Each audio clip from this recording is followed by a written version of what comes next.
दोस्तों, एक लड़की अपने घर के अंदर सज संवर कर बैठी हुई थी और अपने शादी होने का इंतजार कर रही थी।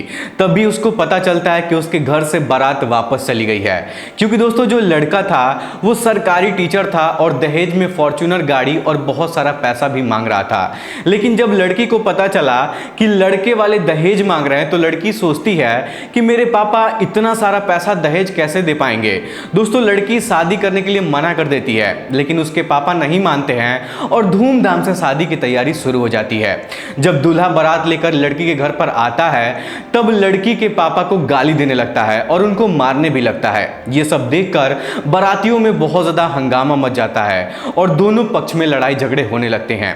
दोस्तों, ये बात जब लड़की को पता चलती है तो लड़की बहुत ज्यादा परेशान हो जाती है। दोस्तों, लड़की सज कर संवर कर अपने कमरे में बैठी हुई थी और शादी होने का इंतजार कर रही थी। लेकिन शादी के जोड़े में जब घर से बाहर निकलकर दरवाजे पर जाती है तो देखती है कि उसके पापा के सर से खून निकल रहा है। यह सब देखकर लड़के के ऊपर बहुत ज्यादा गुस्सा हो जाती है और उसको गाली भी देने लगती है।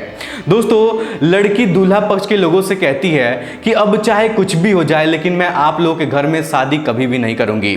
अगर तुम लोग अपनी भलाई चाहते हो और अपनी इज्जत को बचाना चाहते हो तो अभी बारात लेकर वापस चले जाओ। तभी कुछ लोग लड़की को समझाने लगते हैं कि बेटा ऐसी बातें नहीं करते हैं। लेकिन दोस्तों, वो लड़की अपने जिद पर अड़ी रहती है और उस लड़के से शादी करने के लिए मना कर देती है। दोस्तों, बारात में जितने भी लोग आए हुए थे सभी लोग बहुत ज्यादा कोशिश करते हैं कि कैसे भी दोनों वालों को मना लिया जाए और कैसे भी दोनों की शादी कर दिया जाए। लेकिन शादी नहीं होती है और बारात वापस चली जाती है। जब दूल्हा अपने घर वापस बारात लेकर चला जाता है तो पूरे गांव वालों में हंगामा मच जाता है कि बिना शादी किए हुए दूल्हा बिना दुल्हन के लिए हुए अपने घर वापस आ गया है। यह सब सुनकर दूल्हा को बहुत ज्यादा शर्मिंदगी महसूस हो रही थी। यहां तक कि पूरे गांव में हंगामा मच जाता है कि लड़के ने दहेज के लिए लड़की से शादी नहीं किया है और बारात वापस लेकर चला आया है। दोस्तों, मजबूरी में दूल्हे के माता पिता अगले दिन लड़की के घर वापस जाते हैं लड़की के पापा से बातचीत करने के लिए और शादी करने के लिए। लेकिन उस दिन वहां पर जो होता है वो जानकर आपके होश उड़ जाएंगे।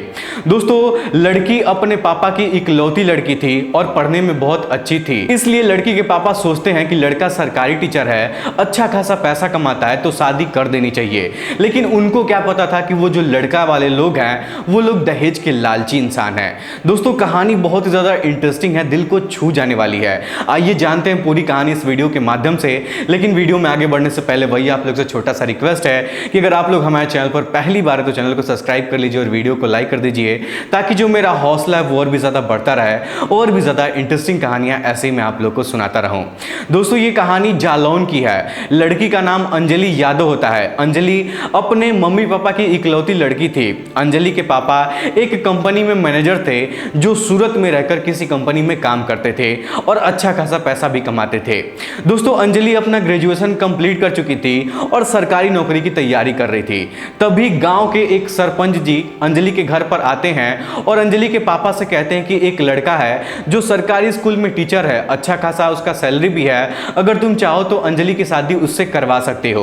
वो लोग शादी करने के लिए तैयार हैं। दोस्तों, अंजलि के पापा शादी तो नहीं करना चाहते थे, अंजलि को भी पढ़ाना चाहते थे। लेकिन लड़का सरकारी टीचर था तो अंजलि के पापा शादी करने के लिए सोचने लगते हैं। जब अंजलि से पूछते हैं कि अंजलि बेटा मैं तुम्हारी शादी करना चाहता हूं, तब अंजलि कहती है कि पापा मुझे कोई ऐतराज नहीं है, आपको जो अच्छा लगे आप करिए। दोस्तों, अंजलि के पापा अगले दिन सरपंच जी के साथ उस लड़के के घर पर चले जाते हैं। दोस्तों, वो लड़का जो था उसका नाम राजीव था और वो कानपुर में अपने घर वालों के साथ रहता था। जब अंजलि के पापा उसके घर पर जाते हैं तो राजीव के माता पिता से बातचीत करते हैं। दोस्तों, उनको लड़की पसंद आ जाती है क्योंकि अंजलि जो थी वो दिखने में बहुत ही ज्यादा खूबसूरत थी और पढ़ी लिखी लड़की थी। दोस्तों, कुछ दिनों बाद शादी की डेट भी फिक्स हो जाती है। लेकिन लड़का दहेज में फॉर्च्यूनर गाड़ी मांग रहा था और अंजलि के पापा पहले तो थोड़ा सा सोचते हैं कि फॉर्च्यूनर गाड़ी बहुत महंगी है, दे या ना दे। लेकिन फिर फॉर्च्यूनर गाड़ी देने के लिए तैयार हो जाते हैं और उसके साथ साथ 5 लाख रुपया भी देने के लिए तैयार हो जाते हैं। क्योंकि अंजलि के पापा सोच रहे थे कि उनकी इकलौती लड़की है, अगर अच्छे से शादी धूमधाम से हो जाएगी तो वो ससुराल में बहुत खुश रहेगी। दोस्तों, अंजलि के पापा 5 लाख रुपए और एक फॉर्च्यूनर गाड़ी देने के लिए दहेज में तैयार हो जाते हैं। उसके बाद शादी की तैयारियां धूमधाम से होने लगती है। अंजलि बहुत खुश थी क्योंकि जैसा लड़का जीवन में उसको चाहिए था राजू एकदम से ठीक वैसा ही था। लेकिन अंजलि को पता नहीं था कि वो लोग दहेज के लालची इंसान हैं। है। दोस्तों अंजलि के पापा तिलक पर 5 लाख रुपए दे देते हैं, लेकिन गाड़ी और दहेज का जो सारा सामान है वो शादी में देने के लिए कहते हैं। तिलक चढ़ाने के बाद जब अंजलि के पापा घर पर आते हैं तो अगले दिन गाड़ी के शोरूम पर जाते हैं तो पता करने के लिए कि गाड़ी अभी तक आई है कि नहीं आई है, क्योंकि दोस्तों जिस एजेंसी से गाड़ी खरीदा गया था वहां पर बहुत ज्यादा वेटिंग पीरियड चल रहा था। अभी गाड़ी बहुत ज्यादा वेटिंग में थी, जिस वजह से गाड़ी अभी तक एजेंसी में आई नहीं थी। अंजलि के पापा एजेंसी वालों से कहते हैं कि 24 अगस्त को मेरी बेटी की शादी है, उस दिन तक गाड़ी मुझे मिल जानी चाहिए। इतना कहने के बाद अंजलि के पापा अपने घर पर वापस चले आते हैं। दोस्तों आप लोग तो जानते ही हैं कि छोटे मोटे शहरों में गाड़ी की बुकिंग करवानी पड़ती है पहले, तब जाकर आपको गाड़ी डिलीवर किया जाता है। लेकिन 24 अगस्त 2018 को राजीव बड़े ही धूमधाम से बारात लेकर अंजलि के घर पर आ जाता है। वहां पर द्वार पूजा होता है, तभी राजीव अंजलि के पापा से दहेज का सारा सामान देखने के लिए कहता है। तब अंजलि के पापा थोड़ा सा घबरा जाते हैं, क्योंकि फॉर्च्यूनर गाड़ी अभी तक वहां से एजेंसी से घर पर नहीं आई थी। गाड़ी के एजेंसी वाले कह रहे थे कि अभी 2 दिन का समय लगेगा, 2 दिन बाद मैं गाड़ी आपको डिलीवर कर दूंगा। दोस्तों जहेज का सारा सामान राजीव को वहां पर दिखाया जाता है, लेकिन जब गाड़ी देखने की बारी आती है तब अंजलि के पापा कहते हैं कि बेटा गाड़ी अभी तक डिलीवरी नहीं हो पाई है, 2 दिन बाद गाड़ी आ जाएगी तो मैं तुम्हारे घर भिजवा दूंगा। अब दोस्तों इतने पर ही राजीव बहुत ज्यादा गुस्सा हो जाता है, और राजीव का एक छोटा भाई था वो भी अंजलि के पापा के ऊपर भड़क जाता है। वहां पर बहुत ज्यादा लोग थे, उन लोग को समझाते हैं और समझाने की कोशिश भी करते हैं, कहते हैं कि चलो कोई बात नहीं, 2 दिन बाद गाड़ी आ जाएगी, कैसे भी करके तुम लोग शादी कर लो।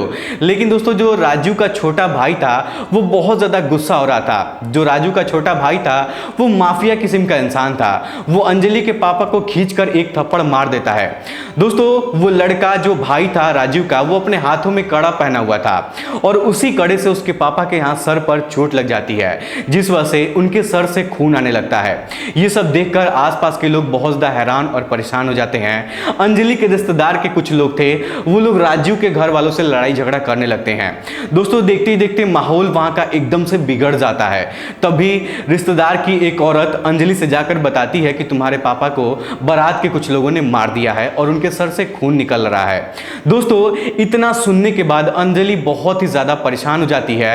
दोस्तों अंजलि अपने कमरे में दुल्हन के कपड़े पहनकर बैठी हुई थी और बस शादी होने का इंतजार कर रही थी। लेकिन जब उसको ये बात पता चला तब शादी के कपड़ों में ही अपने घर से बाहर दरवाजे पर आती है तो देखती है कि उसके पापा के सर से खून टपक रहा है। यह सब देखकर अंजलि दौड़ते हुए अपने पापा के पास जाती है और गमछे से उनके सर को पूरे तरीके से बांध देती है।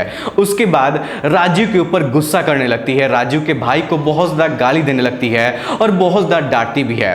दोस्तों उस दिन अंजलि राजू और राजू के घर वालों से कहती है कि तुम लोग इतनी सी छोटी सी बात के लिए मेरे पापा को कैसे मार सकते हो, जिसमें मेरे पापा की कोई गलती भी नहीं है। और रही बात गाड़ी की, तो 2 दिन बाद गाड़ी आ जाएगी, तुम लोग ले लेना। अगर तुम लोग को विश्वास नहीं हो रहा है तो तुम लोग खुद गाड़ी की एजेंसी पर जाकर बात कर सकते हो। दोस्तों अंजलि राजू से कहती है कि मुझे तो नहीं पता था कि तुम लोग दहेज के इतने लालची इंसान हो, अब कुछ भी हो जाएगा लेकिन मैं तुम लोगों के घर में कभी भी शादी नहीं करूंगी। भले से किसी गरीब लड़के से शादी कर लूंगी लेकिन तुमसे तो शादी कभी भी नहीं करूंगी। दोस्तों अंजलि कहती है कि तुम लोग यहाँ पर मेरी शादी कराने आए हो या फिर मुझे खरीदने और बेचने के लिए आए हो।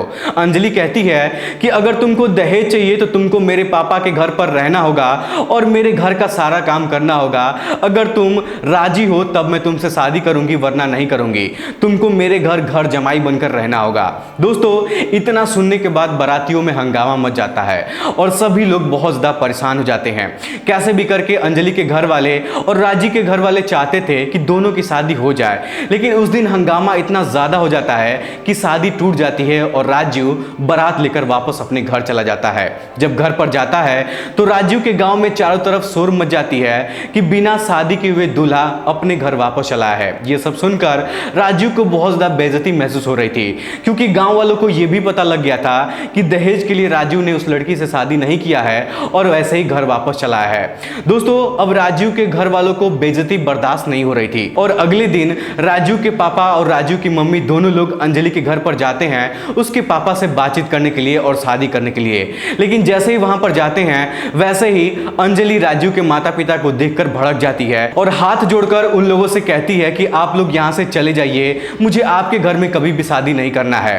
दोस्तों राजू के माता पिता उसको बहुत ज्यादा समझाने की कोशिश करते हैं कि मेरे इज्जत की सवाल है, चुपचाप शादी कर लो, लेकिन अंजलि उन लोग के बातों बातों को नहीं मानती है और कहती है कि आप लोगों की इज्जत इज्जत है और मेरी इज्जत कुछ नहीं है। दोस्तों उस दिन के बाद से 3 सालों तक अंजलि अपनी शादी नहीं करती है और ना ही अंजलि के पापा उसकी शादी करने के लिए कहते हैं। अंजलि अपने घर पर रहकर खूब मन लगाकर पढ़ाई करती है और अपनी नौकरी की तैयारी करती है। दोस्तों 3 साल बाद उसको एक बैंक में नौकरी मिल जाती है और हंसी खुशी उसकी जिंदगी गुजरने लगती है। लेकिन दोस्तों उधर जो राजीव था, वो जिस स्कूल में सरकारी टीचर था, जिस स्कूल में पढ़ाता था, वो अपने ही स्कूल की एक लड़की को छेड़ दिया था, जिस वजह से वो लड़की पुलिस में कंप्लेन कर देती है। दोस्तों पुलिस वाले राजीव को गिरफ्तार करते हैं और 2 सालों के लिए उसको जेल में बंद कर देते हैं, जिस वजह से राजीव के ऊपर FIR होता है तो उसकी नौकरी भी चली जाती है। दोस्तों राजीव अपनी नौकरी से भी अपना हाथ धो बैठता है। राजीव जब जेल के अंदर से 2 सालों बाद जब बाहर अपनी सजा काट कर निकलता है तो उसकी जिंदगी और उसके घर वालों की जिंदगी पूरे तरीके से बर्बाद हो चुकी थी, क्योंकि उनके घर में राजीव इकलौता लड़का था जो पैसा कमाने वाला था। दोस्तों कुछ समय बाद एक प्राइवेट स्कूल में पढ़ाने के लिए राजीव जाता है, जिससे उसको 10 से 20 हजार रुपए आराम से मिल जाते थे, तो उसके घर का खर्च निकल जाया करता था। दोस्तों जैसे तैसे करके वक्त गुजर रहा था, लेकिन एक दिन अंजलि का जो ट्रांसफर है वो कानपुर के पंजाब नेशनल बैंक में हो जाता है। वहां पर अंजलि अपनी नौकरी कर रही थी, तभी अचानक एक दिन राजीव अपने अकाउंट को चालू करवाने के लिए बैंक में जाता है, क्योंकि दोस्तों जेल में रहने के बाद कई सालों तक वो अपने बैंक के अकाउंट को यूज नहीं किया था, जिस वजह से उसका जो खाता है वो बंद हो गया था। जब राजीव पंजाब नेशनल बैंक के अंदर जाता है तो अंदर अंजलि को देखकर बहुत ज्यादा हैरान हो जाता है। जब अंजलि राजीव को देखती है तो वो भी बहुत ज्यादा परेशान हो जाती है, लेकिन अंजलि राजीव के बारे में जानती थी कि वो किसी लड़की को छेड़खानी किया था, जिस वजह से उसको 2 साल की सजा हुई थी और जेल के अंदर वो सजा काटकर वापस आया है। लेकिन राजीव अंजलि के पास नहीं जाता है, वो काउंटर नंबर 2 पर जाता है और वहां पर अपने अकाउंट को दिखाता है तो उसको पता चलता है कि उसका अकाउंट पूरी तरीके से बंद हो गया है ट्रांजैक्शन ना करने की वजह से। अगर अकाउंट को चालू करवाना है तो काउंटर नंबर 5 पर जाना पड़ेगा। दोस्तों काउंटर नंबर 5 पर अंजलि बैठी हुई थी, लेकिन राजीव उसके पास जाना नहीं चाहता था, लेकिन मजबूरी में राजीव अंजलि के पास जाता है। तब अंजलि राजीव से कहती है कि क्या प्रॉब्लम है। तब राजीव कहता है कि मेरा खाता बंद हो गया है, इसको चालू करवाना है। तब अंजलि कहती है कि उसमें बहुत सारा पैसा हो गया होगा, इसलिए शायद तुम्हारा खाता बंद हो गया है। दोस्तों अंजलि राजीव का मजाक उड़ा रही थी। दोस्तों अंजलि राजीव से कहती है कि आज कौन सी गाड़ी से बैंक में आए हो, मुझे तो लगता है कि तुम्हारे पास कोई BMW होगी या फिर कोई मर्सिडीज होगी, क्योंकि तुम्हारे पास तो पैसे की कोई कमी है नहीं, तुम लोग अमीर आदमी हो। दोस्तों राजीव अंजलि की बातों को चुपचाप सुन रहा था, उसको भी समझ में आ रहा था कि अंजलि उसको ताना मार रही है, लेकिन राजीव की मजबूरी थी, उसको अपना काम करवाना था। दोस्तों अंजलि बहुत ज्यादा राजीव की बेइज्जती करती है और उसका काम भी नहीं करना चाहती थी, लेकिन अंजलि का वो ड्यूटी था, अगर कोई भी अगर उसके पास समस्या लेकर आएगा तो उसका समाधान निकालना उसका काम था। दोस्तों अंजलि राजीव के बैंक अकाउंट को चालू करवाती है, उसके बाद राजीव वहां से चला जाता है। जैसे तैसे वक्त गुजर रहा था, अंजलि खूब ज्यादा पैसा कमाती है और अपने रिश्तेदार के एक लड़के से शादी करती है, क्योंकि दोस्तों अंजलि जिस लड़के से शादी करती है उस लड़के के माता पिता नहीं थे, वो लड़का बहुत गरीब था लेकिन दिल का बहुत अच्छा इंसान था। वो लड़का अंजलि को बहुत ज्यादा मान सम्मान और प्यार करता था। दोस्तों अंजलि अपने पापा से बातचीत करती है और कहती है कि पापा एक लड़का गरीब घर का है लेकिन मेरी बहुत ज्यादा इज्जत करता है, इसलिए मैं चाहती हूं कि आप मेरी शादी उससे करवा दीजिए। दोस्तों अंजलि के पापा को भी कोई ऐतराज नहीं था, क्योंकि राजी का रवैया उस दिन शादी के दिन वो देख लिए थे और उनको भी पता चल गया था कि पैसे वाले लोग कभी भी लड़कियों की इज्जत नहीं करते हैं। दोस्तों अंजलि के पापा उस लड़के से धूमधाम से अंजलि की शादी करवा देते हैं और अंजलि अपने पैसे से ही अपना एक घर बनवाती है और उसी घर में दोनों लोग रहने लगते हैं। कुछ समय बाद अंजलि अपने पति को पढ़ाती भी है और वो भी एक अच्छे पोस्ट पर नौकरी करने लगता है। उस दिन के बाद से अंजलि अपने पति के साथ हंसी खुशी रहने लगती है। दोस्तों उसके जीवन में किसी भी चीज की कमी नहीं है। तो दोस्तों ये थी आज की कहानी, आपको कैसी लगी हमें कमेंट बॉक्स में जरूर बताइएगा। फिलहाल आज के इस वीडियो में इतना ही। वीडियो पसंद आए तो वीडियो को लाइक और चैनल को सब्सक्राइब जरूर करिएगा। आप सभी लोगों का बहुत बहुत धन्यवाद।